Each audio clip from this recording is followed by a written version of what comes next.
Ibinenta ang dangal kapalit ng 500,000 piso. Sa harap ng nagtatawa ng mga anak at mapangutyang hipag, nakatayo si Tatay Isidro sa labas ng sariling bahay habang bumubuhos ang ulan. Ang kanyang mga kamay na kumalyo sa loob ng 3 dekadang pagtatrabaho para sa pamilya ay walang ibang hawak kundi isang lumang Biblia. "Pabigat ka lang, matanda."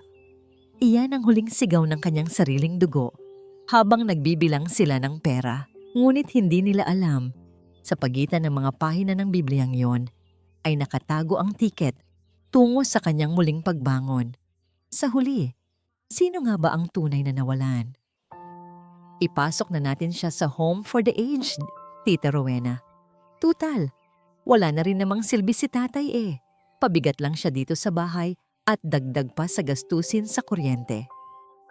Ang mga salitang yon ay hindi galing sa isang kaaway. Galing iyon sa bibig ni Salome, ang nag-iisang anak na babae ni Isidro o mas kilala ng lahat bilang Tatay Isidro. Ang boses nito ay may halong inis. Tila ba ang pag-uusapan ng ama ay isang malaking abala sa kanyang oras. Nakatayo sa likod ng manipis na dingding na plywood si Tatay Isidro. Nanginginig ang kanyang mga kamay habang mahigpit na hawak ang isang lumang tray. Mainit pa ang umuusok na sinangag na maraming bawang at pritong daing na kaniyang niluto. Ito ang paborito nilang agahan noong buhay pa ang kanyang asawa. Gumising siya ng 4:00 ng madaling araw. Tiniis ang rayuma sa tuhod para lang masiguro na may mainit na laman ang tiyan ng kanyang mga bata bago sila umalis. Ngunit ang init ng pagmamahal na dala niya ay biglang naging yelo dahil sa sumunod na narinig niya. Tama si Salome, segunda ni Kira ng panganay, sa boses na walang bahid ng paggalang. "Kailangan nating ibenta ang bahay na to, tita. Hinahabol na ako ng mga pinagkautangan ko sa sabungan. Kapag nakuha natin ang titulo kay tatay, pwede na siyang tumira sa charity ward. Doon, may mag-aalaga sa kanya na libre. Di hamak na mas mabuti yon kaysa nandito siya na parang anino na laging nakasunod at nanghihingi ng atensyon." Narinig ni Isidro ang malutong na halakhak ni Tita Rowena, ang kapatid ng kanyang yumaong asawa. Ang tawa nito ay parang pagkaladkad ng yero sa semento. Masakit sa tenga, masakit sa puso. "Hayaan niyo mga anak, ako ang bahala," ani Rowena sa tonong mapagbalat kayo. "Lalambingin ko ang tatay niyo. Alam niyo naman yun. Konting drama lang tungkol sa alaala ng nanay niyo, bibigay na yon." Uto-uto ang matandang yon. Akala niya siguro bayani siya dahil sa pagsasakripisyo niya. Pero ang totoo, siya ang dahilan kung bakit naghirap. Naghirap ang ate ko. Bumagsak ang mundo ni Tatay Isidro. Ang tray na hawak niya ay tila naging kasing bigat ng mundo. Gusto niyang sumigaw. Gusto niyang pumasok sa kwartong iyon at sumbatan sila. Gusto niyang sabihin na ang paghihirap na sinasabi ni Rowena ay ang pagtatrabaho niya sa barko ng 30 taon. Tinitiis ang bagyo at lungkot para lang mapadalan sila ng pera. Gusto niyang ipaalala kay Kiran na ang ipinangsugal nito ay ang perang pambili sana niya ng gamot sa puso. Ngunit walang boses na lumabas sa kanyang lalamunan.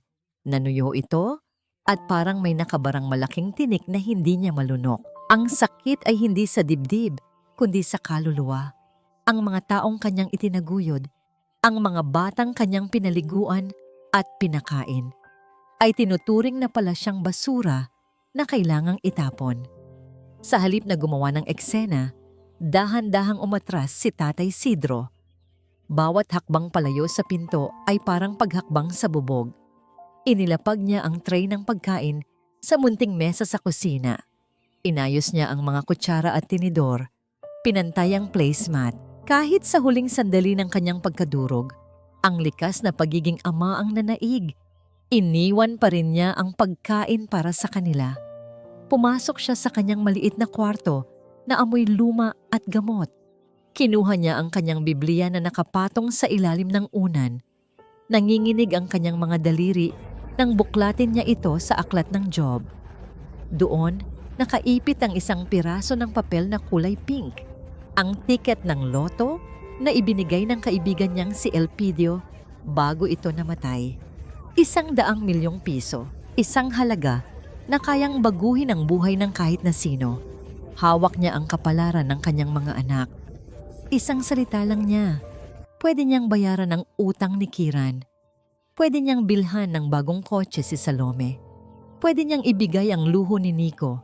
Pero naalaala niya ang sinabi ni Rowena. Uto-uto ang matandang yon. Tumulo ang isang butil ng luha sa pisngi ni Tatay Sidro, ngunit mabilis niya itong pinahid ng likod ng kanyang palad. Hindi na siya iiyak, ubos na ang luha niya para sa mga taong naghihintay na lang sa kanyang libing. Kinuha niya ang kanyang lumang cellphone, isang keypad na telepono na tinalian ng goma para hindi matanggal ang baterya. Pinindot niya ang numero ng isang kakilala. Hello, Attorney Montemar? Ang boses ni Sidro ay basag ngunit may halong di karaniwang tatag. Si Sidro ito, yung tungkol sa kontrata na sinasabi mo noon, yung waiver ng karapatan. Tumigil siya sandali, humugot ng malalim na hininga na parang humihigop ng lakas mula sa hangin. Tumingin siya sa litrato ng kanyang pamilya na nakasabit sa dingding. Masasaya pa sila noon o baka siya lang ang nag-aakalang masaya sila. Ihanda mo na ang mga papel, attorney. Bulong niya na parang nagpapataw ng sarili niyang hatol. Bibilin ko na ang kalayaan ko. Ibinaaba niya ang telepono. Sa labas ng kwarto, naririnig pa rin niya ang tawanan nina Salome at Rowena na parang mga buwitreng nag-aabang sa bangkay. Hindi nila alam, ang bangkay na inaabangan nila ay muling nabuhay at handa nang lumipad palayo. Ang ulan sa labas ay tila nakikiramay sa bigat ng atmosfera sa loob ng maliit na sala. Nakaupo sa mahabang sofa sina Kiran, Salome at Nico. Sa kanilang tabi, nakahalukip-kip si Tita Rowena. Ang mukha ay parang laging may naamoy na mabaho tuwing titingin sa direksyon ni Tatay Sidro. Sa gitna ng mesa, nagawa sa lumang nara na pinakintab ng maraming taon ng pagpupunas ni Sidro ay may isang brown na sobre. Ito lang ang bagay na pumapagitan sa ama at sa kanyang mga anak. Ano to, Tay? Drama na naman ba ito? Iritableng tanong ni Kiran, ang panganay na laging aburido. Panay ang tingin nito sa kanyang cellphone, tila may hinihintay na text mula sa kanyang mga kalaro sa sugal. Hindi sumagot si Sidro. Sa halip, dahan-dahan niyang inilabas ang laman ng sobre, 3 piraso ng tseke at isang dokumentong legal na may tatak ng notaryo. Ang bawat tseke ay nagkakahalaga ng 500,000 piso. Biglang tumahimik ang lahat. Ang kaninang mga matang puno ng inis ay biglang nanlaki. Ang tunog ng ulan sa bubong ay tila nawala sa pandinig nila. Ang tanging naririnig nila ay ang tibok ng kanilang sariling kasakiman. 500,000? Bulong ni Salome. Ang kanyang mga mata ay kumikinang na parang mga alahas na matagal na niyang inaasam. Seryoso ba to, Tay? Saan galing to? Nanalo ka ba sa loto? Huwag mo nang itanong kung saan galing. Sagot ni Sidro sa boses na mababa at walang emosyon. Ito ang pera na inutang niya kay Attorney Montemar bilang advance, kapalit ng kanyang panalo na hindi pa niya kinukuha. Iyan ang halaga ng kalayaan ko at iyan din ang halaga ng pagiging ama ko sa inyo. Itinulak niya ang dokumento sa harap nila. Pirmahan ninyo yan. Kasulatan yan. Nakusang loob ninyong tinatanggap ang pera kapalit ng pagtatakwil ninyo sa akin bilang ama. Wala na kayong obligasyon sa akin. Hindi nyo na ako kailangang dalhin sa ospital. Hindi nyo na ako kailangang pakainin. At hindi nyo na ako kailangang ilibing kapag namatay ako. At bilang kapalit, wala na rin kayong karapatan sa akin o sa kahit anong meron ako. Nagkatinginan ang magkakapatid. Saglit na katahimikan. Sa isang normal na pamilya, dapat ay pinunit ng mga anak ang papel at niyakap ang kanilang ama. Dapat ay umiyak sila at humingi ng tawad. Pero hindi ito normal na pamilya. Lason na ang kanilang puso. Aba, Sidro, Singit ni Tita Rowena na mabilis na nakabawi sa gulat. Lumapit ito at tinapik ang balikat ni Kiran. Magandang offer yan ah. Win-win solution.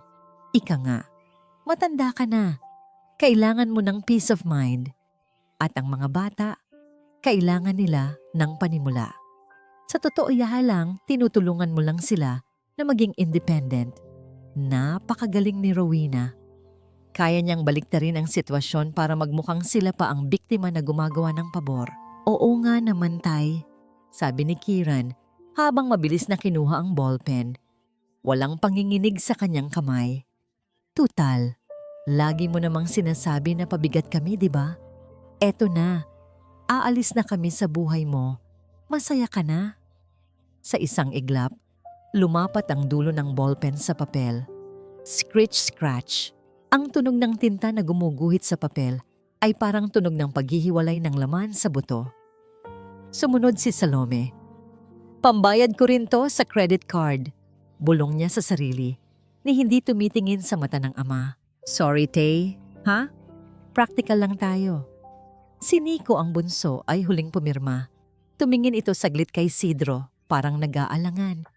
Umaasa si Sidro na baka kahit isa lang sa kanila ay magkaroon ng puso. Pero kinalabit siya ni Rowena at itinuro ang halaga sa tseke. Mabilis na pumirma si Nico at bumalik sa paglalaro sa cellphone. Tapos na, nabenta na nila ang kanilang ama. Kinuha ni Sidro ang mga pirmadong papel. Wala siyang naramdamang galit, kundi isang malalim at nakapanghihinang pagod. Tumayo siya at kinuha ang kanyang lumang maleta na kanina pa nakahanda sa gilid ng pinto. Ilang pirasong damit lang ang laman nito, ang kanyang gamot at ang Biblia. Aalis na ako, sabi niya. Walang lingon-lingon, walang sumagot. Abala na sina Kiran at Salome sa pagtitinginan ng mga tseke. Nagpaplano kung paano ito encash in. Si Rowena ay nakangiti ng matagumpay, parang nanalo sa isang sugal. Naglakad si Sidro papunta sa pinto. Bago siya tuluyang lumabas, napahinto siya. Sa sahig, nakakalat ang mga sapatos ni Nico. Magulo, putik-putik, at haharang sa dadaanan. Nakaugalian na ni Sidro na ayusin ito tuwing umaga bago magising ang mga anak. Kusa, walang isip-isip, yumuko ang matanda. Ang kanyang mga kamay na nanginginig ay dahan-dahang inayos ang mga sapatos ng anak na nagtakwil sa kanya. Ibinilad niya ito ng maayos sa gilid para hindi matapilok si Nico paglabas. Isang simpleng gawa ng pagmamahal na hinding-hindi na nila mararanasan muli. Tumayo si Sidro, pinagpag ang kanyang tuhod at tumingin sa huling pagkakataon sa altar kung saan nakalagay ang litrato ng kanyang asawa. Mahal, bulong niya sa hangin. Tapos na ang pagbabayad ko. Hayaan mo naman akong mabuhay para sa sarili ko. Binuksan niya ang pinto at sinalubong ang malakas na ulan. Ang lamig ng tubig ay tumagos sa kanyang buto, pero mas malamig ang tahanang kanyang iniwan. Nakarating siya sa terminal ng bus, basang-basa at nanginginig. Ang ingay ng mga bus, ang sigaw ng mga konduktor, at ang usok ng tambutso ay umiikot sa kanyang paningin. Doon, sa gitna ng maraming estranghero, biglang sumikip ang dibdib ni Tatay Sidro. Napahawak siya sa kanyang kaliwang braso. Ang mundo ay umikot. Ang mga ilaw ng terminal ay naging malabo. Bumagsak siya sa semento. Ang kanyang lumang maleta ay tumilapon at ang kanyang Biblia ay dumulas mula sa kanyang kamay. Bumukas sa pahinang may nakasulat na pangako ng pag-asa. Ngunit sa sandaling iyon, tanging dilim lang ang nakita ni Sidro. Ang unang naramdaman ni Tatay Sidro ay ang init ng sikat ng araw na tumatama sa kanyang mukha. Hindi na ito ang malamig at malupit na ulan sa terminal ng bus. Amoy ng sariwang hangin, tuyong damo, at bahagyang bango ng pinapakuluang luya ang humahalimuyak sa paligid. Dahan-dahan niyang iminulat ang kanyang mga mata. Puti ang kisame at may isang lumang bentilador na umiikot ng marahan sa itaas, lumilikha ng isang banayad at pamilyar na ugong sa katahimikan ng silid. Gising na po ba kayo, tatay? Dahan-dahan lang po sa pagbangon. Medyo mahina pa po ang inyong katawan. Isang tinig ang bumasag sa kanyang pagkalito. Isang himig na malumanay, puno ng malasakit, na matagal nang hindi naririnig ni Isidro sa loob ng sarili niyang tahanan. Bumangon siya ng bahagya, nakasandal sa dalawang malambot na unan. Sa kanyang tabi, nakatayo ang isang babaeng nasa mga edad na 40 hanggang 50. Simple lamang ang kanyang suot na duster, malinis ang pagkakatali ng kanyang buhok, at may mga matang tila laging nakangiti kahit pagod. Nasa Santa Felisa po kayo, tay. Paliwanag ng babae habang iniaayos ang kumot sa paanan ni Isidro. Nakita po kayo ng konduktor ng bus na walang malay sa terminal. Dinala po kayo rito sa munting klinika namin. Ako po si Mireya. Ako po ang nagbabantay sa inyo mula pa kagabi. Tiningnan siya ni Isidro nang may pagtataka. Bakit niyo ako tinutulungan? Wala akong pambayad sa inyo. Wala akong dala, kundi ang maleta ko. Ngumiti si Mireya, isang nangiting hindi humihingi ng kapalit. Hindi naman po lahat ng bagay sa mundo ay kailangang bayaran, tay. Nakita ko po ang Biblia niyo na mahigpit niyo pang hawak kahit wala na kayong malay. Sabi ko sa sarili ko, mabuting tao ang lolo na ito. At ang mabuting tao ay hindi dapat hinahayaang mag-isa sa hirap. Tumalikod si Mireya at kumuha ng isang mangkok ng mainit na sopas mula sa maliit na mesa. Ang usok nito ay tila sumasayaw sa hangin. Dala ang bango ng manok at murang gulay. Dito nangyari ang isang sandali na hinding-hindi malilimutan ni Isidro. Sinubukan niyang abutin ng kutsara, ngunit ang kanyang mga kamay ay nanginginig pa rin. Hindi dahil sa sakit, kundi dahil sa panghihina ng kanyang loob. Sa halip na mainis o magmadali, dahan-dahang hinawakan ni Mireya ang kanyang nanginginig na mga daliri. Hayaan niyo na po ako ang gumawa nito para sa inyo, bulong ni Mireya. Ipinatong niya ang kanyang mainit na palad sa likod ng kamay ni Isidro.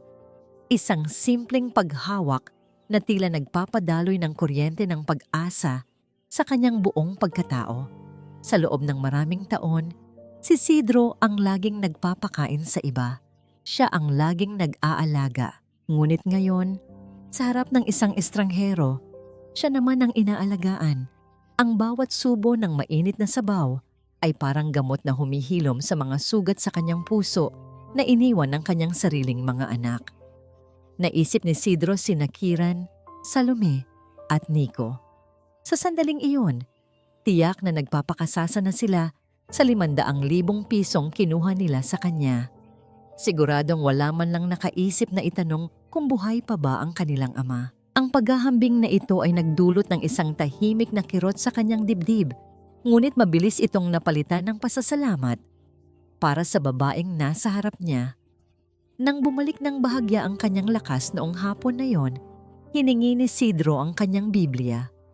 Kinapa niya ang loob nito. Nandoon pa rin ang pink na papel. Ligtas ang kanyang lihim. Mireya, tawag ni Isidro sa babae na abala sa pag-aayos ng mga kurtina. Bakit ang isang katulad mo ay narito sa maliit na bayang ito? Bumuntong hininga si Mireya.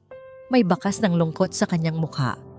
Dito po kami lumaki ng asawa ko, tay. Pangarap niya sanang magtayo ng isang silid-aklatan para sa mga batang mahihirap dito. Pero kinuha na siya ng Panginoon bago pa man niya masimulan. Ngayon, itong maliit na karinderya ko na lang ang nagpapaalala sa akin sa kanya. Pero balita ko, ibebenta na raw ng may-ari ang lupang kinatatayuan nito. Baka pati ang karinderya ko mawala na rin. Tiningnan ni Isidro ang malungkot na mukha ni Mireya. Isang plano ang nagsimulang mabuo sa kanyang isipan. Ang 100 milyong piso na hawak niya. Marahil ito na ang tamang pagkakataon para gamitin ito sa isang bagay na may saysay. Kinabukasan, kahit medyo hirap pa, nagpaalam si Isidro na lalabas lang sandali para magpahangin. Naglakad siya patungo sa sentro ng bayan. sa maliit na sangay ng bangko roon. Doon, sa isang pribadong kwarto kasama ang manager, sa wakas ay natapos ang lahat ng dokumentasyon. Mula sa pagiging isang matandang tila palaboy sa terminal, si Isidro Alvarado ay naging isang lalaking may kapangyarihang bumago ng kapalaran. Ngunit nang bumalik siya sa klinika ni Mireya, hindi ang pasasalamat ng babae ang sumalubong sa kanya.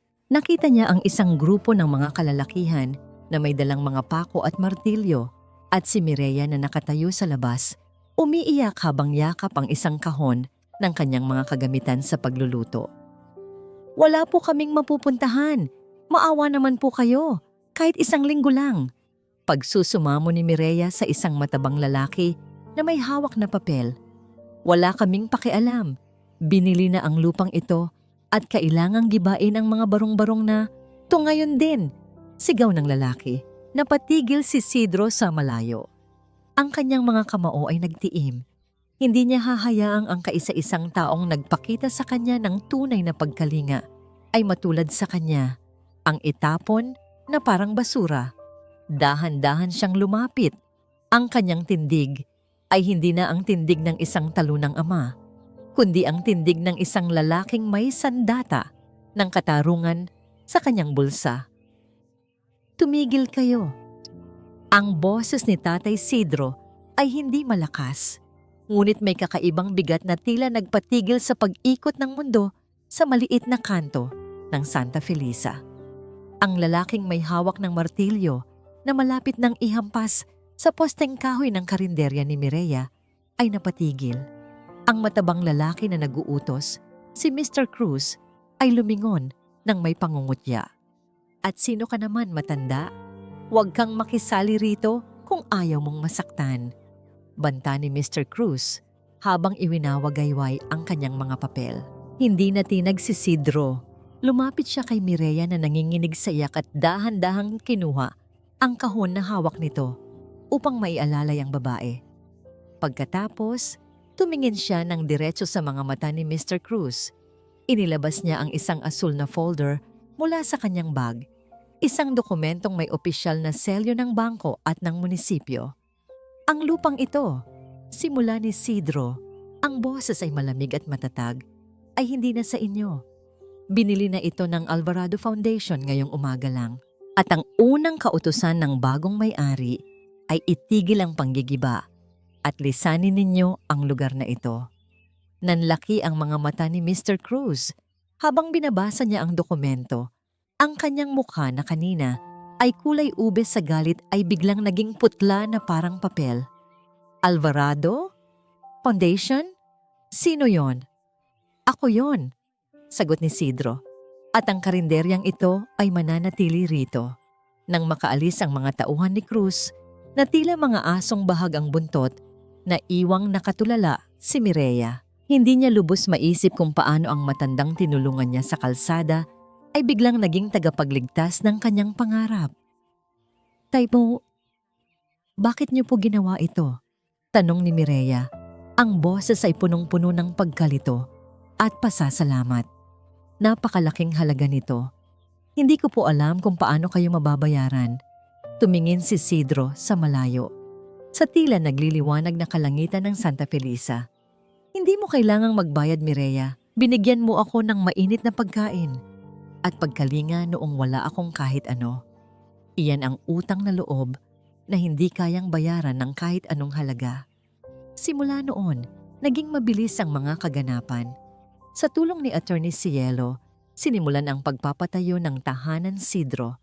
Hindi lamang ito naging isang karinderya, naging isang silid-aklatan ito para sa mga bata at sentro ng kabuhayan para sa mga nanay sa bayan. Ang mga tunog ng lagari at pagpukpok ng martilyo sa mga bagong tabla ay naging musika ng pag-asa sa buong komunidad.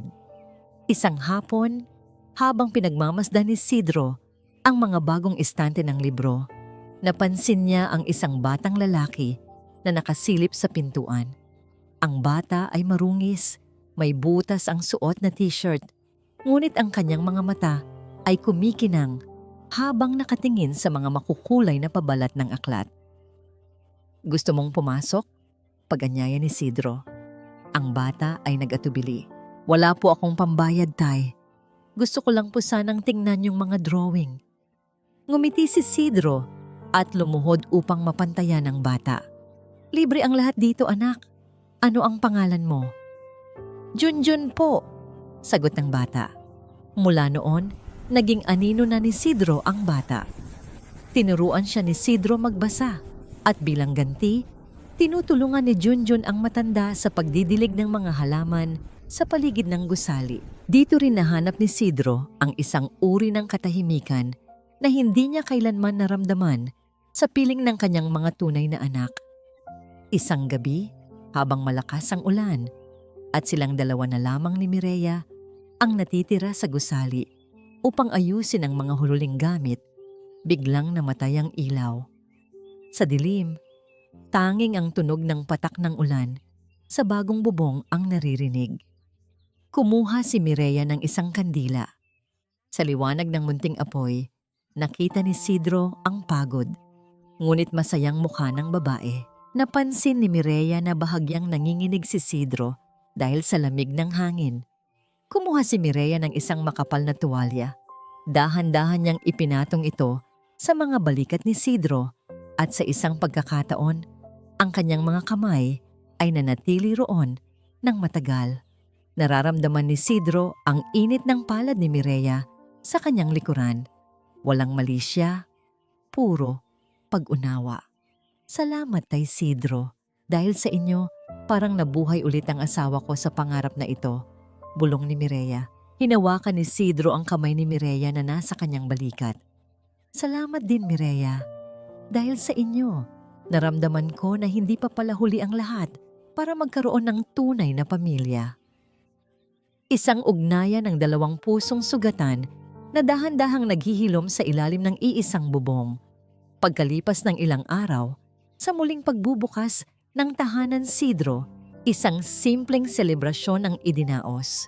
Habang kumakain ang mga bata, biglang tumakbo si Junjun patungo kay Isidro at niyakap ang binti nito. Tatay Isidro, tingnan niyo po, nabasa ko na po ang buong kwento. Masayang sigaw ng bata. Napatigil ang lahat. Ang salitang tatay mula sa bibig ng bata ay tumagos sa pinakamalalim na bahagi ng puso ni Isidro. Hindi ito ang tatay na puno ng hiling at reklamo mula kina Kiran at Salome. Ito ay tatay na puno ng paghanga at pagmamahal. Naiyak ang matanda habang buong giliw na hinaplos ang ulo ng bata. Ngunit sa gitna ng kaligayahang ito, sa malayong bayan ng Quezon, isang balita ang nagsisimulang kumalat. Sa loob ng isang madilim at magulong sala, hawak ni Kiran ang isang gusot na dyaryo. Ang kanyang mga mata ay nanlilisik habang nakatingin sa larawan ni Tatay Isidro na nakasuot ng maayos na barong. Katabi si Mireya at Junjun sa harap ng isang magandang gusali. Isidro Alvarado, milyonaryong pilantropo. Pagbasa ni Kiran sa headline, ang boses ay puno ng puot at inggit. Kaya pala mabilis siyang umalis. May itinatago palang yaman ang matandang yon. Sa tabi niya, si Tita Rowena ay marahas na inagawang dyaryo. Ang kanyang mga kuko ay bumaon sa papel. Tila ba gusto niyang kalmutin ang mukha ni Isidro sa larawan. Nalinlang tayo ng matandang yan, uyam ni Rowena. Pinalayas tayo sa sarili nating mana para lang ibigay sa ibang tao. Hindi ako papayag. Kung nakuha niya ang perang yan sa panahong kasal pa siya sa ate ko, kalahati niyan ay sa inyo, mga anak. Ang laso ng kasakiman ay muling dumadaloy. Ang katahimikan sa Santa Felisa ay tila isang babala lamang ng paparating na unos sa Ang 500,000 piso ay parang isang matamis na prutas na may nakatagong lason sa loob. Noong unang araw na hawak ni Kiran, Salome at Nico ang mga tseke. Akala nila ay hawak na nila ang mundo. Akala nila ang kaligayahan ay mabibili sa isang kaskas ng card o sa isang taya sa sugal. Ngunit hindi nila alam, ang perang nakuha sa pamamagitan ng pagtatakwil sa sariling ama ay mabilis na naglalaho na parang usok sa harap ng malakas na hangin. Sa loob ng isang maingay at mausok na sabungan, Nakatayo si Kiran. Ang kanyang mga mata ay nanlilisik, nakatitig sa dalawang manok na nagtatagisan ng lakas sa gitna ng ring. Ang 500,000 na dapat ay pambayad sa kanyang mga lumang utang ay naging puhunan niya sa pag-asang dodoblehin nito ang kanyang yaman. "Sige na, isang hataw pa," sigaw ni Kiran. Ang kanyang boses ay paos na sa kakacheer. Ngunit sa isang iglap, bumagsak ang kanyang pusta. Ang tunog ng hiyawan ng ibang tao ay parang sampal sa kanyang mukha. "Boss Kiran, paano na yung kulang mo?" Tanong ng isang lalaking may malalaking braso na lumapit sa kanya. "Sabi mo kagabi, itataya mo lang to at babayaran mo na kami ng buo. Ngayon, wala na namang natira." Namutla si Kiran. Ang yabang niya noong isang linggo ay napalitan ng panginginig. "Sandali lang, kakausapin ko ang tatay ko. May pera pa yon. Siguradong marami pa siyang itinatago." Habang si Kiran ay nalulunod sa utang, si Salome naman ay nalulunod sa pagkukunwari. Sa isang mamahaling restaurant sa Makati, kasama niya ang kanyang mga kaibigang mahilig sa branded na gamit. Sa tabi niya ay nakapatong ang isang bagong bag na nagkakahalaga ng halos 100,000. "Girl, ang galing mo naman. Biglang yaman ka yata." Tawa ng isa niyang kaibigan habang humihigop ng mamahaling kape. "Siyempre," sagot ni Salome nang may halong panginginig ang boses. "May investment kasi si Papa na ngayon lang nag-mature. Small time lang naman." Ngunit nang dumating ang bill para sa kanilang kinain at inabot ni Salome ang kanyang credit card, mabilis na bumalik ang waiter. "Ma'am, decline po ang card nyo. Over the limit na po." Ang katahimikan sa mesa ay tila isang hatol ng kamatayan para kay Salome. Ang mga ngiti ng kanyang mga kaibigan ay napalitan ng mapanghusgang tingin. "Akala ko ba rich ka na? Bakit pati kape? Hindi mo masettle?" Bulong ng isa na sadyang narinig ni Salome. Napayuko ang dalaga. Ang bagong bag na hawak niya ay tila naging isang mabigat na pasanin na hindi niya kayang dalhin. Samantala, sa kanilang bahay sa Quezon, ang dilim ay tila kumakain sa bawat sulok. Naputulan na sila ng kuryente dahil walang nagbayad ng bill. Si Nico ay nakaupo sa harap ng kanyang mamahaling gaming computer na wala namang pakinabang dahil walang kuryente. Ang bahay na dati ay laging maayos at amoy malinis. Dahil kay Tatay Sidro ay naging magulo at amoy nabubulok na basura. Isang sandali kung saan ang katahimikan ng bahay ay nagpapaalala sa kanila ng lahat ng bagay na binaliwala nila. Wala ng Tatay Sidro na maglilinis ng kanilang kalat. Wala ng amoy ng sinangag sa umaga. Ang tanging naririnig nila ay ang tunog ng sarili nilang mga tiyan na kumakalam dahil walang nakapagluto. "Nasaan na si Tita Rowena?" tanong ni Nico nang lumabas siya ng kwarto at nakita ang kanyang mga kapatid na nakaupo sa madilim na sala.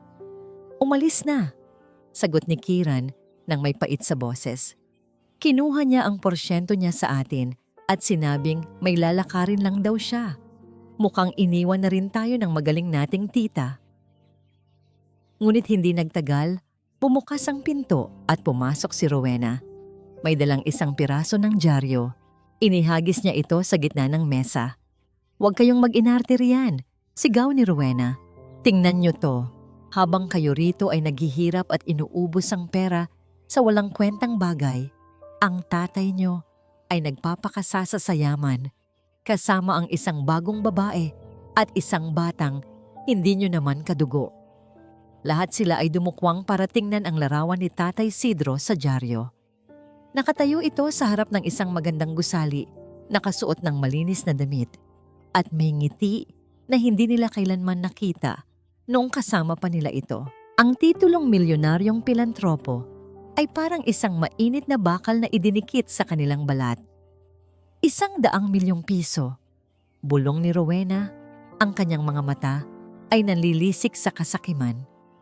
"Isipin niyo mga bata, kung hindi niya tayo niloko, dapat ay tigta 30 milyon kayo bawat isa. Pero heto siya, ibinibigay ang pera sa mga estranghero sa Santa Felisa habang kayo ay nagtitiis sa dilim. Niloko tayo ni tatay. Sabi ni Salome, ang kanyang galit sa sarili ay ibinaling niya sa kanyang ama. Pinapirma niya tayo sa kontratang yon para makuha niya ang lahat ng pera para sa sarili niya. Napaka-selfish niya. Hindi tayo pwedeng manahimik lang, sabi ni Kiran habang tumatayo. Ang takot niya sa mga pinagkautangan ay napalitan ng isang mapanganib na plano. Pupunta tayo sa Santa Felisa, kukunin natin ang para sa atin. Kung kailangang ipahiya natin siya sa harap ng maraming tao, gagawin natin. Ang laso ng 500,000 ay tuluyan ng kumalat. Ang kanilang pagsisisi ay hindi dahil sa sakit na idinulot nila sa kanilang ama, kundi dahil sa perang sa tingin nila ay nawala sa kanila. Sa labas ng bahay, ang hangin ay naging mas malamig. Ang mga anino ng 3 magkakapatid at ni Rowena ay tila mga buwitreng naghahanda para sa isang huling pag-atake. Hindi nila alam na ang bawat hakbang nila patungo sa Santa Felisa ay isang hakbang patungo sa sarili nilang kapahamakan. Ito na ba yon? Parang palasyo ang itinayo ng matandang yon para sa ibang tao habang tayo ay nagtitiis sa dilim. Ang boses ni Tita Rowena ay puno ng pait at inggit habang nakatitig sa magandang arko ng tahanan Sidro. Ang kanyang suot na blusa ay lukot at may mantsa ng alikabok mula sa mahabang biyahe sa sa diip, malayo sa dati niyang hitsura na laging nagmamalaki. Sa tabi niya, sina Kiran, Salome at Nico ay parang mga basang sisiw, marurungis, pagod, at ang kanilang mga mata ay dilat na dilat sa gulat habang pinagmamasdan ng buhay na ipinalit ng kanilang ama sa kanila. Ang Santa Felisa ay parang isang paraiso na hindi nila akalaing nag-e-exist. Ang hangin ay amoy dagat at sariwang halaman, at ang mga tao ay naglalakad ng may mga ngiti sa labi. Sa gitna ng lahat ng ito ay ang tahanan Sidro, isang gusaling gawa sa matitibay na kahoy at malalaking bintana na napapalibutan ng isang malinis na hardin. Sa loob ng gusali, sa malawak na kusina, naabot ang tanaw mula sa labas, nakita nila ang kanilang ama. Si Tatay Sidro ay nakasuot ng isang malinis na puting t-shirt at isang apron.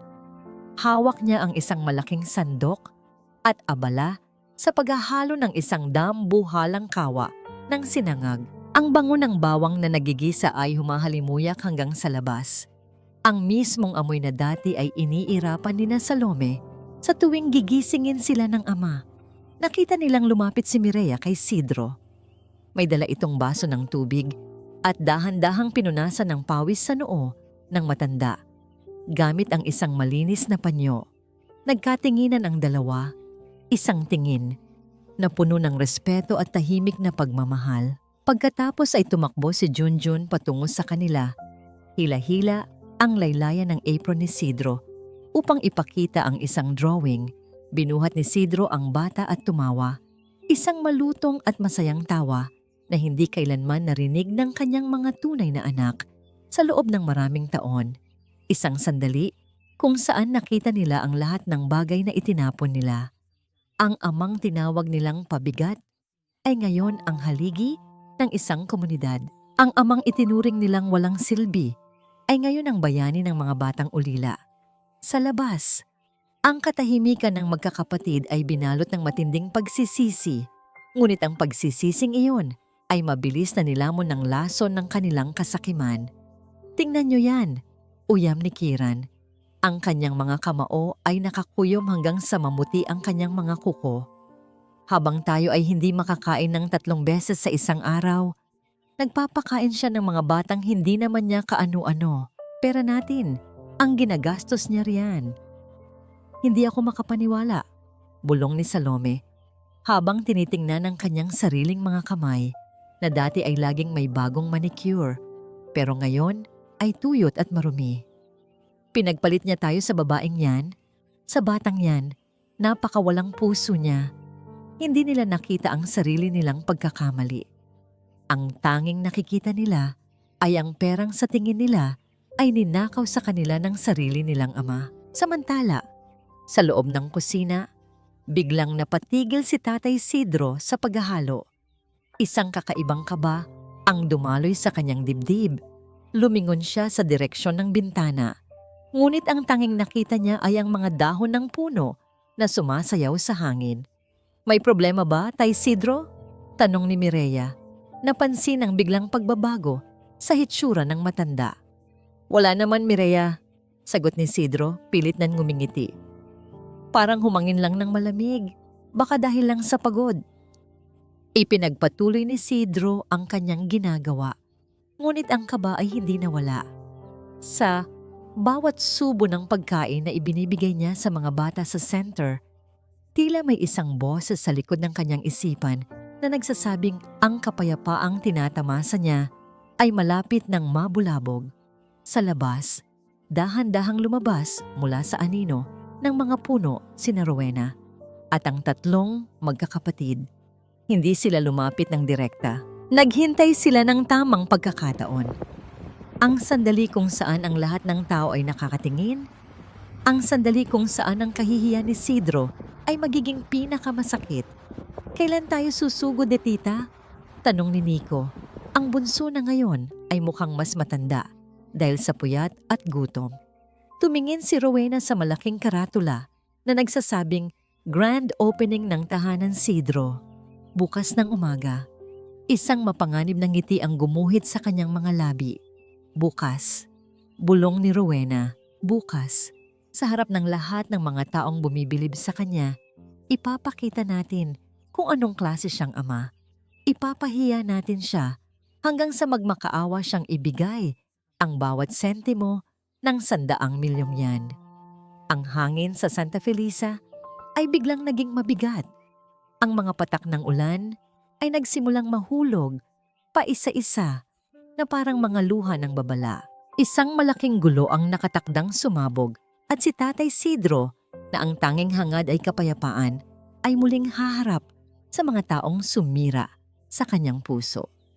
Ang malaking tanong ay, may lakas pa ba siyang manindigan o muli siyang bibigay sa tawag ng kanyang dugo? Nasa loob sila ng isang madilim, masikip na silid sa Mutkanfong Chou Reting, kung sa Santa Felisa. Ang tanging liwanag ay nanggagaling sa isang maliit na bumbilya na tila mamamatay na anumang sandali. Sa gitna ng silid, nakaupo si Rowena sa tabi ng isang maliit na mesa, habang ang tatlong magkakapatid ay tila mga aninong nakapaligid sa kanya. Amoy amag ang paligid, at ang tunog ng sirang bentilador ay tila isang babala ng paparating na unos. Tumingin si Rowena sa kanyang mga pamangkin nang may halong pangungutya at pagmamanipula. Alam niya ang bawat kiliti ng kanilang mga puso at alam niya kung paano gagamitin ang kanilang galit para sa sarili niyang kapakanan.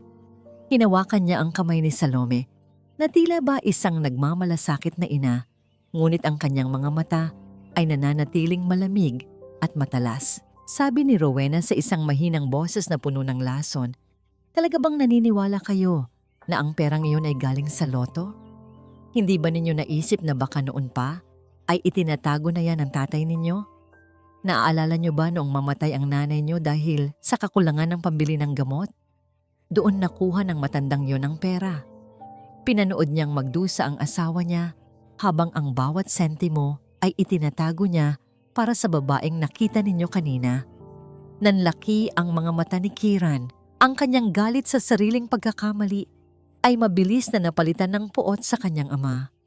Sabi niya sa isang basag na boses, "Itinatago niya ang pera habang kailangan namin ng tulong." Ang ibig mong sabihin, tita, hinayaan niyang maghirap kami para lang magpakitang tao siya rito sa Santa Felisa? Tumango si Rowena nang dahan-dahan, tila ba tinitiyak na ang bawat salita ay bumaon sa kanilang isipan. Dagdag pa niya, "Nakita niyo naman kung paano siya ngumiti sa babaeng yon, hindi ba? Ang pangalan niya ay Mireya. Isang gabi pa lang silang magkakilala pero handa na siyang gastusin ang milyon-milyon para rito." Samantalang kayo, na sarili niyang dugo, ay binigyan lang ng 500,000 para manahimik. Binayaran niya kayo para hindi na ninyo siya abalahin sa kanyang bagong buhay. Naramdaman ni Salome ang matinding kirot sa kanyang dibdib. Para sa kanya, ang bawat salita ni Rowena ay katotohanan dahil iyon ang gusto niyang paniwalaan para hindi niya maramdaman ang sariling pagkukulang. Sabi ni Salome habang nanginginig ang mga labi, hindi ito patas. Hindi natin pwedeng hayaan na maging masaya siya habang tayo ay naghihirap sa kalsada. Mana natin ang perang iyon. Pera yon ni nanay na ninakaw niya. Hinayaan ni Rowena na lumalim ang katahimikan sa silid.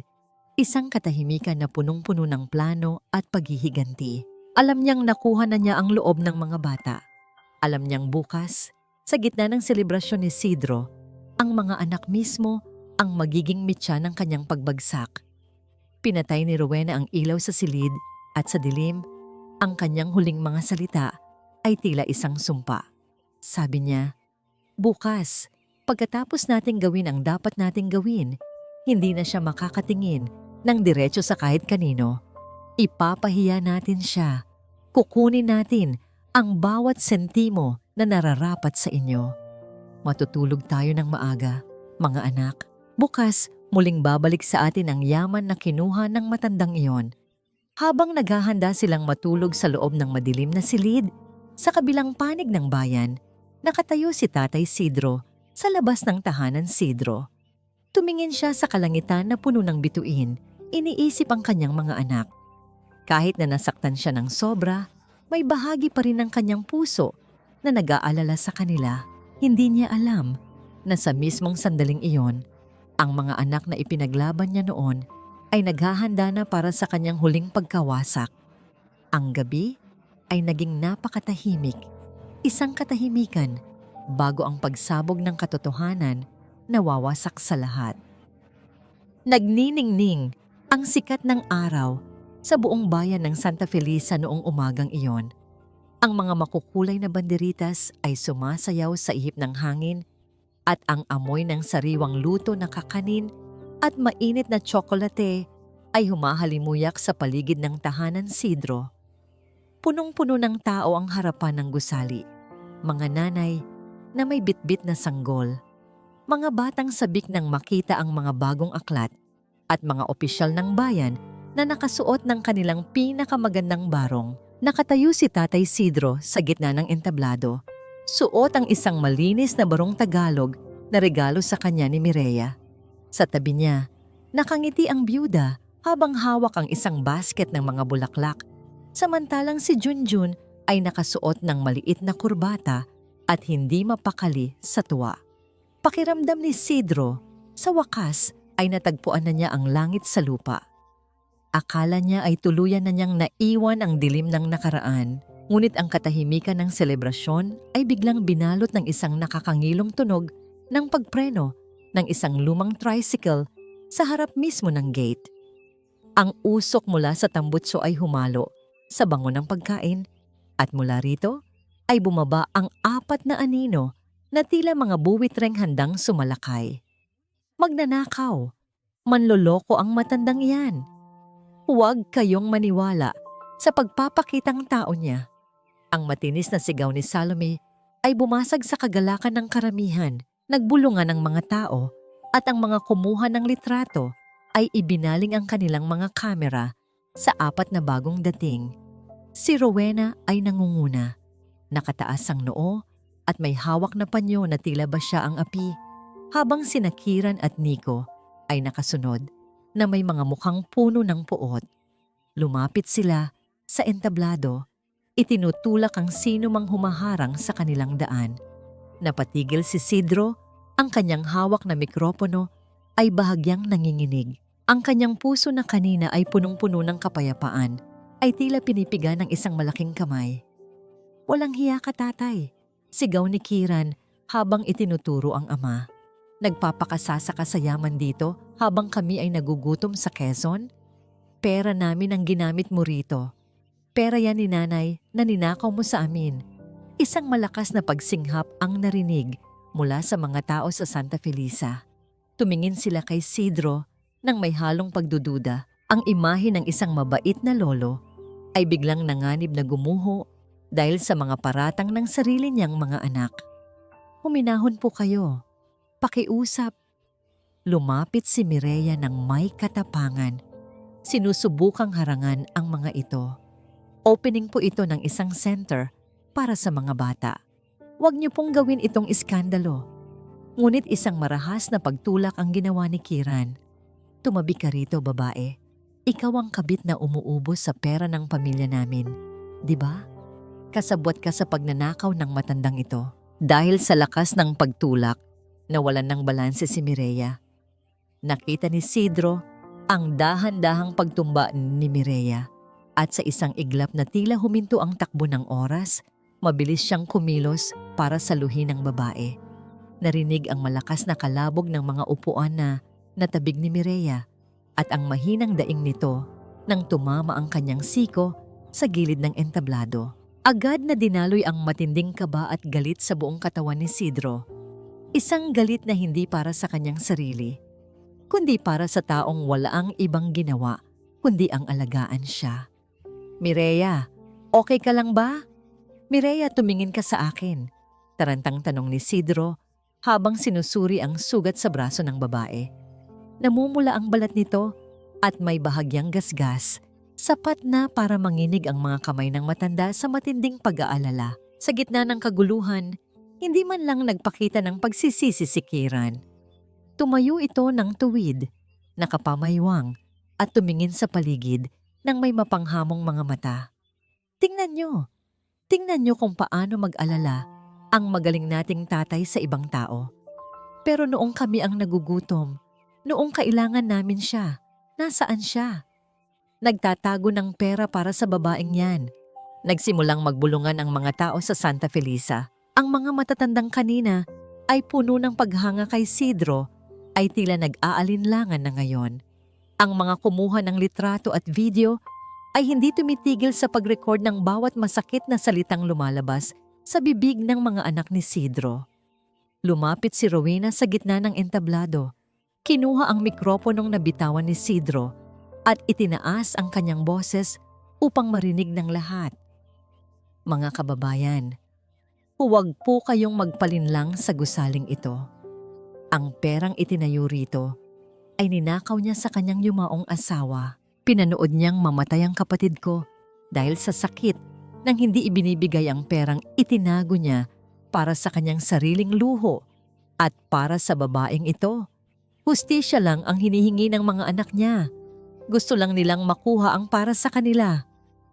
Ang bawat salita ni Rowena ay parang isang matalim na kutsilyo na humihiwa sa dangal ni Sidro sa harap ng buong bayan. Napansin ni Sidro ang pag-iyak ni Junjun sa isang tabi. Natatakot sa ingay at sa galit na nakikita nito. Ang batang dati ay puno ng pag-asa, ay ngayon ay muling nakararanas ng takot na akala ni Sidro ay naalis na niya. Dahan-dahang tumayo si Sidro. Inalalayan niya si Mireya na tumayo rin. At sa kabila ng sakit, hinawakan ng babae ang kamay ni Sidro upang bigyan siya ng lakas. Tumingin si Sidro sa kanyang mga anak, kay Kiran na puno ng yabang, kay Salome na nagpapanggap na umiyak, at kay Nico na nakatingin lang sa lupa. Nakita niya ang mapanuyang ngiti ni Rowena. Isang ngaymang ngiting tila nagdiriwang ng panalo bago pa man matapos ang laban. Sobra na, mahinang sabi ni Sidro. Ngunit dahil sa biglang katahimikan matapos ang sigaw ni Rowena, malinaw itong narinig ng lahat. Sobra na ang pagpaparaya ko sa inyo. Akala ko, sapat na ang ibinigay ko para magkaroon ng tahimik na buhay. Dagdag pa niya habang mahinahong kinukuha ang mikropono mula sa kamay ni Rowena. Sa sandaling iyon, nagbago ang himig ng gabi. Hindi na ito tungkol sa paratang o paninira, kundi sa isang taong handa ng magsalita at ipagtanggol ang sarili. Ang kanyang tingin ay hindi na ang tingin ng isang amang humihingi ng tawad, kundi ang tingin ng isang lalaking handang itaya ang lahat para sa kanyang natitirang dignidad. Huminga siya ng malalim at sa harap ng naguguluhang madla, lumingon siya kay Attorney Cielo na nakatayo malapit sa hagdanan. Attorney, ilabas mo na ang asul na folder. Ngayong hapon, tatapusin natin ang kasinungalingang ito sa harap ng lahat. Napatigil si Rowena at sa unang pagkakataon, nakita ni Sidro ang bahagyang panginginig sa mga mata ng kanyang hipag. Ang selebrasyon na dapat ay puno ng kagalakan ay naging isang madilim na paglilitis sa gitna ng araw. Dahan-dahang umakyat sa entablado si Attorney Cielo, bit-bit ang isang asul na folder na tila nagtataglay ng bigat ng buong katotohanan. Ang bawat hakbang niya sa sahig na kahoy ay lumilikha ng isang malinaw at nakabibinging tunog sa gitna ng namamayaning katahimikan ng mga tao. Ang hangin ay tila tumigil sa pag-ihip at ang tanging naririnig ay ang mabilis na paghinga ni Kiran at Salome na biglang nakaramdam ng hindi maipaliwanag na kaba. Iniharap ni Sidro ang kanyang sarili sa mikropono. Hindi na nanginginig ang kanyang boses. Ang kanyang mga mata, na dati ay puno ng pagmamahal at pagpaparaya, ay ngayon ay tila dalawang matalas na talim na nakatitig sa kanyang mga anak. Sabi ni Sidro sa harap ng lahat, "Narinig ninyo ang mga paratang ng mga taong ito. Sabi nila, ninakaw ko ang pera ng aking yumaong asawa. Sabi nila, pinanood ko siyang mamatay para lang itago ang yaman para sa sarili ko. Ngayon, bago ko ilabas ang huling alas, nais kong linawin ang isang bagay. Ang perang ito ay hindi galing sa aking asawa. Ito ay regalo mula sa kaibigan kong si Elpidio. Nakasama ko sa hirap at ginhawa noong kami ay nasa barko pa. Ang tiket ng loto na napanalunan ko ay huling habilin niya sa akin para sa isang mabuting layunin." Lumingon si Sidro kay Rowena, na ngayon ay bahagyang namumutla, ngunit pilit pa ring nagmamayabang. Sabi ni Sidro, "Rowena, alam mo ang totoo. Alam mo na walang naiwan ng asawa ko dahil lahat ng naipon ko noon ay pilit mong kinukuha para sa iyong sariling luho, gamit ang dahilan na kailangan ito ng mga bata. Ngunit hindi sapat sa iyo ang sirain ang pagsasama namin noon. Ngayon, pati ang mga bata ay nilason mo na rin ang isipan." Dahan-dahang binuklat ni Attorney Cielo ang folder at kinuha ang 3 piraso ng papel. Itinaas ito ni Sidro upang makita ng lahat at sa tulong ng isang malaking projector sa gilid ng entablado, lumitaw ang malilinaw na larawan ng mga dokumentong may mga lagda. Sabi ni Sidro sa boses na puno ng pait, "Noong nakaraang buwan, gumawa ako ng isang kasunduan. Ibinigay ko ang tig-500,000 piso sa bawat isa sa aking mga anak. Ito ay hindi tulong, kundi bayad. Bayad para sa kanilang pirma sa isang legal na dokumento kung saan kusang loob nilang tinalikuran ang kanilang karapatan bilang aking mga anak. Binenta nila ang kanilang ama sa halagang 500,000 piso dahil akala nila ay iyon lang ang halaga ko. Isang malakas na bulungan ang sumabog sa gitna ng madla. Ang mga nanay na kanina ay naaawa sa mga anak, ay ngayon ay nakatingin ng may pandidiri kina Kiran at Salome. Nakita ni Sidro kung paano unti-unting yumuko si Nico, ang kanyang bunso, na tila gustong lamunin ng lupa sa tindi ng kahihiyan. "Hindi totoo yan. Pinilit mo kami." Sigaw ni Kiran, ngunit ang kanyang boses ay nanginginig at puno ng takot. Ang kanyang mukha na kanina ay puno ng yabang ay ngayon ay tila isang maskarang natutunaw. Ngunit hindi tumigil doon si Sidro. Sabi niya, "Attorney, pakibukas ang video file mula sa ating huling pagkikita sa bahay." Biglang nagdilim ang paligid at lumitaw sa screen ang isang malinaw na video.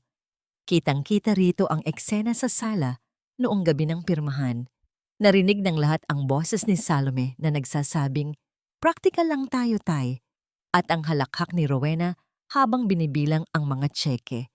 Nakita ng buong bayan kung paano walang pag-aalinlangang pinirmahan ng 3 anak ang papel, habang si Tatay Sidro ay nakaupo lang sa isang tabi. Wasak na wasak ang puso.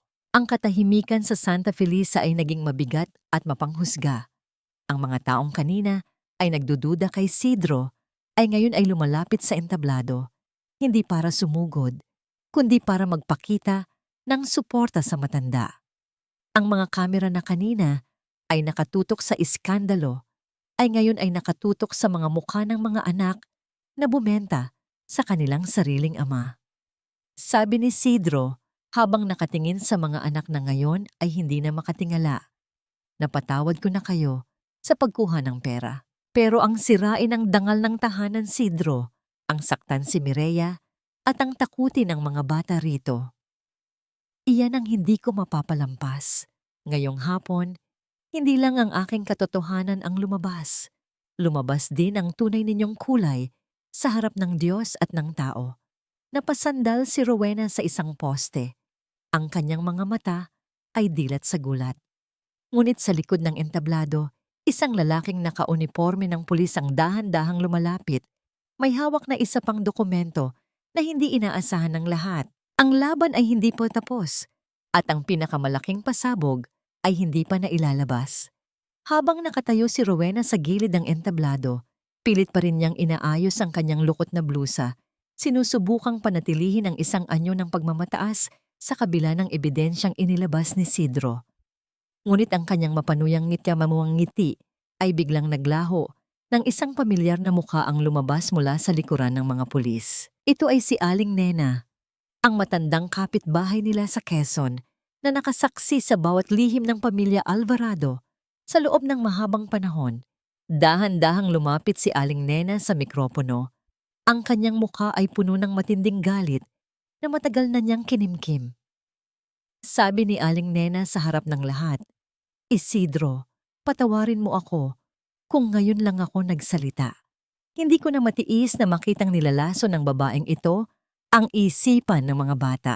Rowena, huwag mong sabihing walang kinalaman ang asawa ni Isidro sa pagkawala ng yaman. Sabihin mo sa kanila kung nasaan ang perang itinabi ni Isidro para sa chemotherapy ng kanyang asawa noon." Napatigil ang lahat.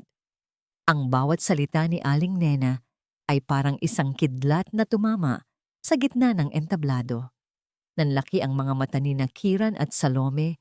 Ang kanilang galit sa ama ay biglang napalitan ng isang nakapanlulumong pagdududa. Sabi ni Aling Nena habang nakaturo ang kanyang daliri kay Rowena, "Nakita kita. Nakita kita noong gabing naghihingalo ang kapatid mo habang si Isidro ay nasa laot at pilit na kumakayod. Pumasok ka sa kwarto niya at kinuha ang sobre ng pera sa ilalim ng kanilang kama. Iyon ang perang pinaghirapan ni Isidro ng maraming taon para sana dugtungan ang buhay ng asawa niya. Pero kinuha mo yon at ang mas masakit, ginamit mo ang perang yon para bilhin ang loob ng mga batang ito. Ibinibili mo sila ng mga laruan at mamahaling gamit para isipin nila na ikaw ang mabuti at ang tatay nila ang nagpapabaya." Gumuho ang mundo ni Kiran. Tumingin siya kay Rowena. Ang kanyang mga mata ay nagtatanong at puno ng pait. Sabi ni Kiran sa isang boses na halos hindi na marinig, "Tita, totoo ba? Ang perang ibinibigay mo sa amin noon, ang perang sabi mo ay galing sa iyong sariling sikap. Iyon ba ang pera na dapat ay pambili ng gamot ni nanay?" Hindi nakapagsalita si Rowena. Ang kanyang mukha ay naging kasing putla ng isang bangkay. Sinubukan niyang tumalikod at tumakas, ngunit 2 pulis ang humarang sa kanyang dadaanan. Inilabas ng isang opisyal ang isang warrant of arrest at ang ilang piraso ng alahas na matagal nang nawawala sa bahay ni Isidro na nakita sa bag ni Rowena kaninang umaga bago siya pumunta sa Santa Felisa. Sabi ng pulis, "Rowena Salvador, inaaresto ka namin sa kasong pagnanakaw at sa iba pang mga reklamong isinampa ni Attorney Montemar laban sa iyo. May karapatan kang manahimik dahil ang bawat salitang sasabihin mo ay gagamitin laban sa iyo." Sa gitna ng sigawan ng mga tao at ng pagkaladkad ng mga pulis kay Rowena, biglang sumugod si Salome kay Rowena. Marahas niyang hinablot ang buhok ng kanyang tita. Nagsisigaw sa tindi ng sakit at pagsisisi. Sabi ni Salome habang umiiyak ng malakas, "Traidor ka! Pinatay mo ang nanay namin. Pinaniwala mo kaming masamang tao si tatay habang ikaw ang magnanakaw. Isinusumpa kita. Naging magulo ang paligid. Ang mga tao sa Santa Felisa ay nagpapadala ng kanilang mga sumpa kay Rowena habang ito ay isinasakay sa patrol car. Ngunit sa gitna ng lahat ng ingay at gulo, nanatiling tahimik si Tatay Sidro. Hindi siya sumugod, hindi siya sumigaw. Tinitingnan lang niya ang kanyang mga anak na ngayon ay naglulupasay sa semento sa tindi ng kahihiyan at sakit. Lumapit si Mireya kay Sidro at dahan-dahang hinawakan ang kanyang balikat. Sabi ni Mireya sa isang malambot na boses, "Tapos na ang laban, Sidro. Alam na ng lahat ang katotohanan. Hayaan mo na silang harapin ang bunga ng kanilang mga ginawa." Huminga ng malalim si Sidro. Tumingin siya sa langit at sa unang pagkakataon, sa loob ng maraming taon, naramdaman niya ang isang uri ng kagaanan na tila ba may isang mabigat na kadena ang natanggal sa kanyang puso.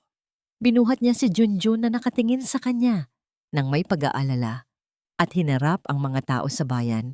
Sabi ni Sidro sa mikropono, "Ang katarungan ay hindi laging dumarating sa paraang gusto natin, pero darating at darating ito. Maraming salamat sa inyong lahat. Ituloy natin ang pagkain. Ang tahanan Sidro ay para sa inyo, para sa mga bata, at para sa bawat pamilyang marunong magmahal ng totoo." Tumalikod si Sidro sa kanyang mga anak na ngayon ay lumalapit sa kanya, humihingi ng tawad sa pamamagitan ng kanilang mga hikbi. Ngunit hindi sila tiningnan ng matanda. Naglakad siya papasok sa gusali kasama sina Mireya at Junjun. Iniwan ang nakaraan sa labas ng pintuan. Ang anino ng kanyang mga anak sa semento ay tila mga paalala na ang dugo ay hindi sapat para tawaging pamilya ang isang tao kung wala itong kasamang respeto at katapatan. Lumipas ang ilang oras matapos ang magulong eksena sa pagbubukas ng tahanan Sidro. Ang ingay ng mga tao at ang tunog ng sirena ng pulis ay napalitan na ng isang nakabibinging katahimikan sa paligid ng gusali. Ang mga ilaw sa labas ay malungkot na nakadungaw sa tatlong aninong nakaupo sa semento, malapit sa saradong gate. Sina Kiran, Salome, at Nico ay mukhang mga basang sisiw na hindi alam kung saan pupunta. Wala na silang pera, wala na ang kanilang tita na nagmamanipula sa kanila, at higit sa lahat, wala na silang mukhang ihaharap sa mundo. Dahan-dahang bumukas ang maliit na pinto ng gate. Lumabas si Tatay Sidro, suot ang isang simpleng t-shirt, malayo sa marangyang barong na suot niya kanina.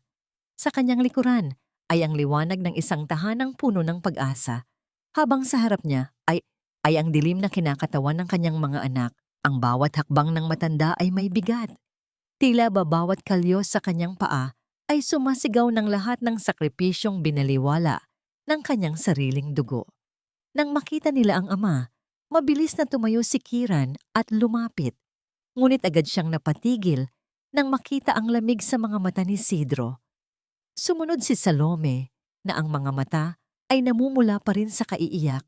Ang kanyang dating mamahaling damit ay gusot-gusot na at puno ng dumi. Sabi ni Kiran sa isang boses na puno ng panginginig, "Tay, patawarin mo kami. Ngayon lang namin naintindihan ang lahat. Niloko lang kami ni Tita Rowena. Pinaniwala niya kaming ikaw ang pumatay kay nanay para makuha mo ang pera. Kung alam lang namin ang totoo, hinding-hindi namin gagawin ang lahat ng yon. Tay, wala na kaming mapuntahan. Pinalayas na kami sa bahay sa Quezon dahil isinangla pala yon ni Tita nang hindi namin alam. Literal kaming nasa kalsada na ngayon." Humakbang palapit si Salome. Sinubukang hawakan ang kamay ni Sidro, ngunit dahan-dahang iniwas ng matanda ang kanyang bisig. Isang masakit na kirot ang gumuhit sa mukha ni Salome. Sabi niya habang humihikbi ng malakas, "Tay, nagugutom kami. Wala kaming kahit isang sentimo para sa pamasahe o pangkain. Patawarin mo na kami. Please, babalik na kami sa'yo. Pangako, magpapakabait na kami." Tutulungan ka namin dito sa center. Magiging pamilya na tayo ulit gaya ng dati, di ba? Tiningnan ni Sidro ang bawat isa sa kanila. Nakita niya ang pagod, ang dumi, at ang tunay na takot sa kanilang mga mukha. Ngunit hindi gaya ng dati na agad siyang lalambot at yayakapin sila. Naramdaman ni Sidro ang isang kakaibang tatag sa kanyang puso. Ang pagmamahal niya ay naroon pa rin, pero ang tiwala ay tila isang basong nadurog na hindi na kayang buuin ng kahit anong pandikit. Sabi ni Sidro sa boses na mababa, ngunit may awtoridad, na hindi nila kailanman naririnig noon. Napatawad ko na kayo.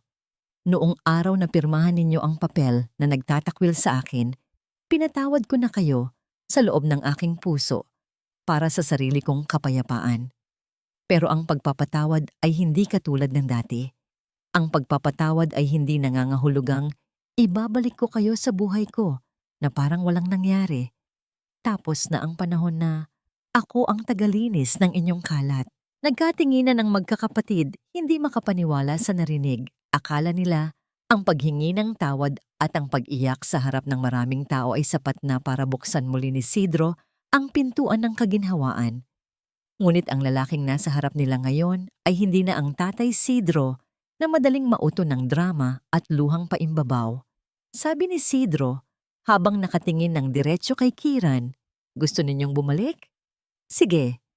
Pero hindi bilang mga amo at hindi bilang mga tagapagmana. May itinatayo kaming karagdagang silid para sa mga bata sa likod ng center.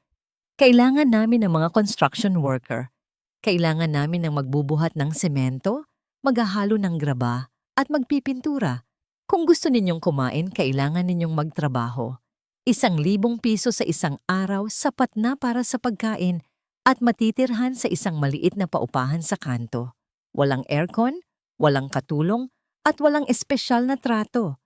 Nanlaki ang mga mata ni Salome. Tumingin siya sa kanyang ama. Pagkatapos ay sa kanyang maruming mga kamay na dati ay laging may bagong manicure.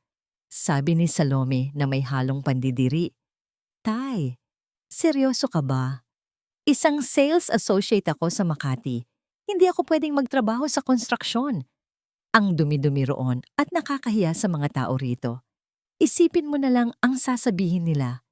Ibigay mo na lang sa amin ang para sa amin. Aalis din naman kami agad kapag nakarecover kami." Mapait na ngumiti si Sidro. Sa puntong yon, napatunayan niya ang kanyang hinala. Hindi siya ang hinahanap ng kanyang mga anak, kundi ang kanyang pera. Sabi ni Sidro habang dahan-dahang tumatalikod, "Kung gayon, wala tayong pag-usapan. Ang pinto ko ay bukas lamang para sa mga taong handang magpakumbaba at magsimulang muli mula sa putik. Kung pride pa rin ang uunahin ninyo, mas mabuting humanap kayo ng ibang matitirhan. Diyan nyo malalaman kung hanggang saan aabot ang ganda at yabang nyo sa harap ng kumakalam na sikmura." Napayuko si Nico, ang bunso. Ramdam niya ang gutom at ang lamig ng gabi na tumatagos sa kanyang buto. Sabi ni Nico sa mahinang boses, "Ako, Tay, tatanggapin ko. Wala na akong mapuntahan. Ayaw ko na sa Quezon. Ayaw ko na sa buhay na puro pagsisinungaling at pag-aabang sa wala. Gusto ko lang kumain ng maayos at matuto kung paano maging tao. Kahit magbuhat ako ng semento, gagawin ko." Sumunod si Kiran, kahit na bakas sa kanyang mukha ang pag-aalinlangan at kahihiyan. Sabi ni Kiran, "Sige Tay, gagawin ko. Wala na rin akong pagpipilian. Ayaw ko nang habulin ng mga pinagkautangan ko." Ngunit si Salome ay nanatiling nakatayo sa labas ng gate. Ang kanyang mga mata ay puno ng puot at pagmamataas. Tila mas matimbang pa rin sa kanya ang panlabas na anyo kaysa sa pagkakataong magbago. Sabi ni Salome habang marahas na tumatalikod at naglalakad palayo sa dilim, "Hindi ko kaya ito. Mas mabuti pang mamasukan ako sa Maynila kaysa magmukhang katulong sa sarili mong center. Isinusumpa ko. Hinding-hindi na ako babalik dito." Pinanood ni Sidro ang paglayo ni Salome hanggang sa lamunin ito ng dilim ng kalsada. Isang bahagi ng kanyang puso ang tila pinupunit, ngunit alam niyang kailangan niya itong gawin. Ang pagmamahal ay minsan Kailangang maging matigas para maging totoo. Tumingin siya kina Kiran at Nico na ngayon ay nakatayo sa harap niya, naghihintay ng kanyang utos. Sabi ni Sidro habang itinuturo ang direksyon ng construction site sa likod. Doon kayo matutulog sa quarters ng mga trabahador. Bukas, alas 6 ng umaga, magsisimula ang inyong unang araw ng tunay na buhay. Huwag ninyong asahan na dahil anak ko kayo ay magkakaroon kayo ng espesyal na pagkain. Ang kakainin ninyo ay kung ano ang kinakain ng lahat dito. Dito sa Santa Felisa ang bawat subo ng kanin ay pinaghihirapan, hindi hinihingi sa pamamagitan ng panunumbat. Nang pumasok si Sidro sa loob ng center at isinara ang gate, narinig niya ang tunog ng paglock ng bakal. Isang tunog na tila naghihiwalay sa kanyang nakaraan at sa kanyang kasalukuyan. Sinalubong siya ni Mireya sa loob. Walang salitang lumabas sa kanilang mga bibig. Tanging isang mahigpit na hawak sa kamay. Naintindihan ni Mireya ang bigat ng desisyon ni Sidro. Naintindihan niya na ang hangganan ng pagpapatawad ay hindi dulo ng pagmamahal, kundi simula ng pagtuturo ng tunay na dignidad. Sa labas, ang tunog ng hangin sa mga puno ng niyog ay tila isang malungkot na awitin ng pamamaalam sa dating pamilya Alvarado at isang pagtanggap sa bagong buhay na kailangang buuin ng bawat isa sa kanila. Ang gabi ay naging napakatahimik, dala ang pangako na ang bawat sugat, kapag nilinis ng katotohanan at pawis, ay dahan-dahang hihilom sa tamang panahon. Ang katahimikan sa loob ng tahanan Sidro, pagkatapos ng gulo, ay tila isang malambot na kumot na nagbibigay ng proteksyon mula sa malupit na mundo sa labas. Ngunit sa puso ni Mireya, may isang uri ng bagyo na hindi nakikita ng iba. Habang pinapanood niya si Sidro, na dahan-dahang iniinom ang kanyang gamot sa harap ng bintana, naramdaman niya ang isang matinding bigat. Sabi ni Mireya sa kanyang sarili, sapat na ang tulong na naibigay ni Sidro. Hindi niya dapat maging hadlang ang isang katulad ko sa muling pag-aayos ng kanyang relasyon sa kanyang mga anak. Kung mananatili ako rito, baka isipin ng mga tao at ng kanyang pamilya na ako ang dahilan ng kanilang pagkakalayo. Nang gabing iyon, habang mahimbing ang tulog ni Sidro dahil sa labis na pagod, dahan-dahang nag-impake si Mireya. Inilagay niya ang kanyang ilang pirasong duster at mga gamit sa pagluluto sa loob ng isang lumang bag. Iniwan niya ang isang sulat sa ibabaw ng mesa sa kusina, sa tabi ng lalagyan ng kape, isang sulat na puno ng pasasalamat at pamamaalam. Kinabukasan, madaling araw pa lang, ay lulan na si Mireya ng bus paalis ng bayan. Ang kanyang mga mata ay nakatingin sa labas ng bintana habang dahan-dahang lumalayo. Ang gusaling naging simbolo ng kanyang mga pangarap. Ang bawat pag-ikot ng gulong ng bus ay tila pagpunit sa kanyang puso. Ngunit naniniwala siyang ito ang tamang gawin para kay Sidro. Nang magising si Sidro, sinalubong siya ng katahimikan ng kusina. Wala ang bango ng mainit na tsokolate na madalas ihanda ni Mireya. Wala ang malumanay na tunog ng kanyang paglalakad. Nang makita ni Sidro ang sulat, tila tumigil ang tibok ng kanyang puso. Sabi sa sulat ni Mireya, "Sidro, maraming salamat sa lahat. Binuhay mo ang aking mga pangarap, pero kailangan ko nang umalis. Ang iyong pamilya ay kailangan ka at ayaw kong maging dahilan ng anumang gulo sa inyong pagitan. Huwag mo na akong hanapin. Mananatili ka sa aking mga panalangin." Hindi nag-aksaya ng oras si Sidro. Sa kabila ng kanyang rayuma at panghihina, mabilis siyang lumabas ng bahay. Hindi niya alintana ang kanyang hitsura habang mabilis na naglalakad patungo sa terminal ng bus. Sa kanyang isipan, isa lang ang paulit-ulit na naririnig. Hindi ko hahayaang mawala ang tanging taong nagturo sa akin kung paano muling magmahal. Nakarating si Sidro sa terminal ng hinihingal. Ang bawat bus na umaalis ay tila pag-asa na naglalaho. Sa gitna ng maraming tao, nakita niya ang isang pamilyar na anino na nakaupo sa loob ng isang bus na papaalis pa lang. Mabilis siyang tumakbo sa gilid ng sasakyan at hinampas ang salamin ng bintana gamit ang kanyang palad. Sabi ni Isidro habang sumisigaw sa tindi ng kaba, "Mireya, huwag kang umalis. Mireya, tumingin ka rito."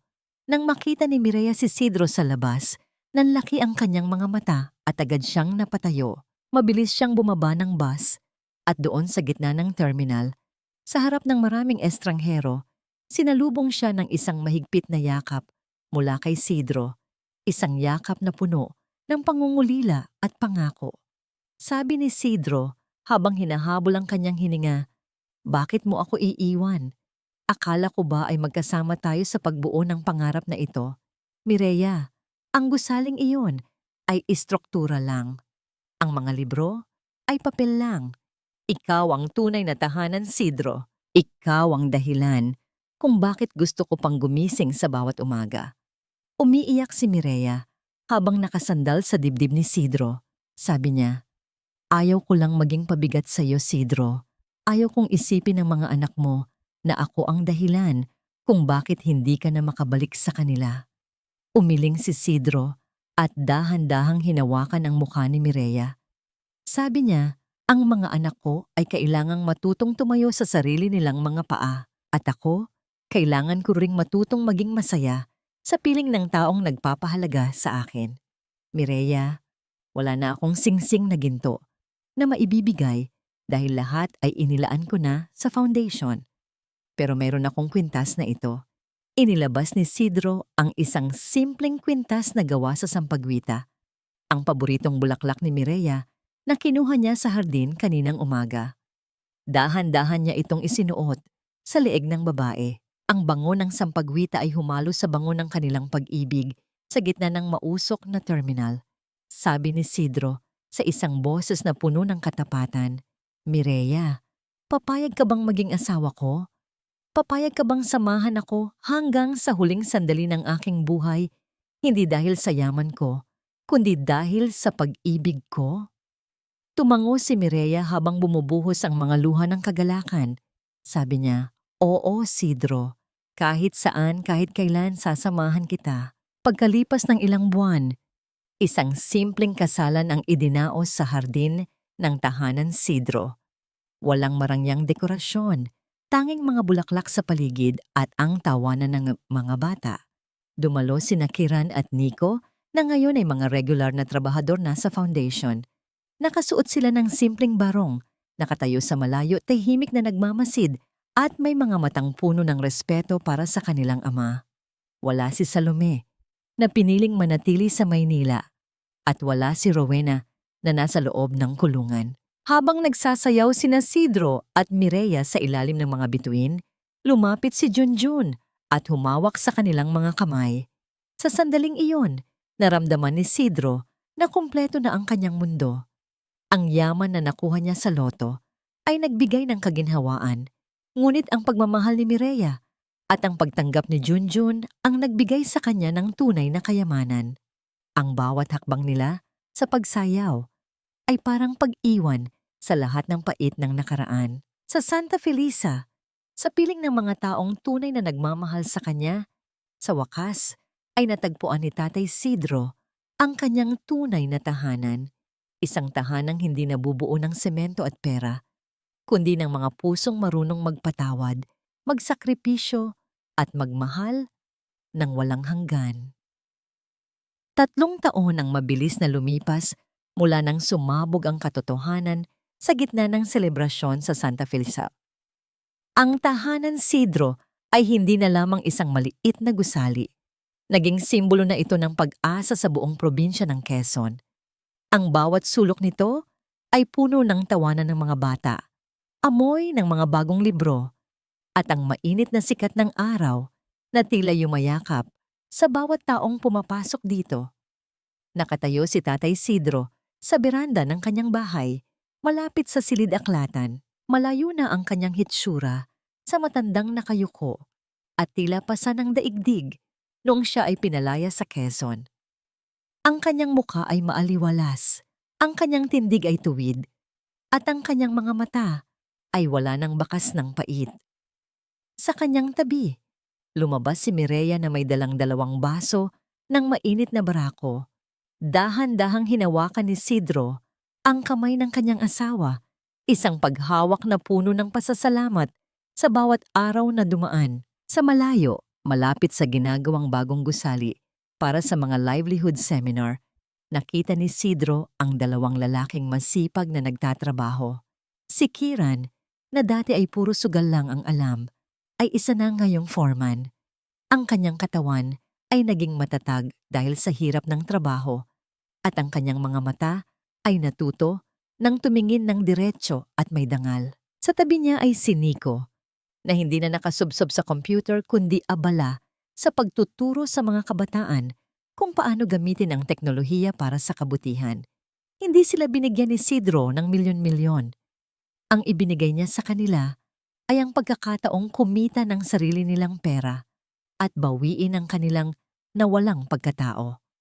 Sa bawat hapon na natatapos ang kanilang trabaho, lumalapit sila kay Isidro, hindi para humingi ng pera, kundi para magmano at magbahagi ng kanilang mga simpleng tagumpay. Ito ang tunay na kapayapaan na hinangad ni Isidro, ang makitang ang kanyang mga anak ay natuto ng lumakad sa tamang landas nang hindi umaasa sa yaman ng iba. May isang sulat na dumating noong nakaraang linggo mula sa Maynila. Galing ito kay Salome. Nagtatrabaho siya ngayon bilang isang waitress sa isang maliit na kainan. Sabi niya sa sulat, "Mahirap ang buhay, Tay. Ngayon ko lang naintindihan kung gaano kabigat ang bawat sentimong ibinibigay mo sa amin noon. Patawad kung hindi pa ako handang bumalik pero balang araw, kapag kaya ko nang tumayo sa sarili kong mga paa, hihingi ako ng tawad sa iyo ng harap-harapan." Hindi sumagot si Isidro sa sulat, pero itinabi niya ito sa loob ng kanyang Biblia. Isang tanda ng pag-asa na balang araw, mabubuo muli ang kanilang pamilya sa tamang paraan. Tungkol naman kay Rowena, na natili siya sa loob ng kulungan, kinakaharap ang mga kaso ng pagnanakaw at panloloko. Ang kanyang puot ay unti-unting kinakain ng katahimikan ng rehas, habang ang pamilyang sinubukan niyang sirain ay mas lalong naging matatag sa katotohanan. Lumapit si Junjun, na ngayon ay isang matalinong bata at nangunguna sa kanyang klase, dala ang isang tropeo. Sabi ni Junjun habang nakayakap kay Isidro, "Tatay, para sa inyo po ito. Kayo ang nagturo sa akin na hindi mahalaga kung saan ka galing. Ang mahalaga ay kung saan mo gustong makarating." Humarap si Isidro sa malawak na dagat ng Quezon, damang-dama ang payapang simoy ng hangin. Napagtanto niya na ang 100 milyong piso ay isang instrumento lamang. Ang tunay na yaman ay ang kakayahang magpatawad nang hindi nagiging uto-uto, ang magmahal ng may hangganan para sa sariling dignidad, at ang bumuo ng isang tahanan kung saan ang respeto ay mas mahalaga kaysa sa dugo. Sabi ni Isidro sa kanyang sarili habang nakatingin sa papalubog na araw, ang pamilya ay hindi laging nagsisimula sa kung sino ang kasama mo noong ipinanganak ka. Ang pamilya ay ang mga taong pipiliing manatili sa tabi mo noong wala ka nang maibibigay kundi ang iyong pagod na puso. Sa Santa Felisa, sa piling ni Mireya, ni Junjun, at ng kanyang mga anak na nagbabagong buhay, nahanap ni Tatay Isidro ang kanyang huling hantungan, isang buhay na puno ng kahulugan, katarungan, at wagas na pag-ibig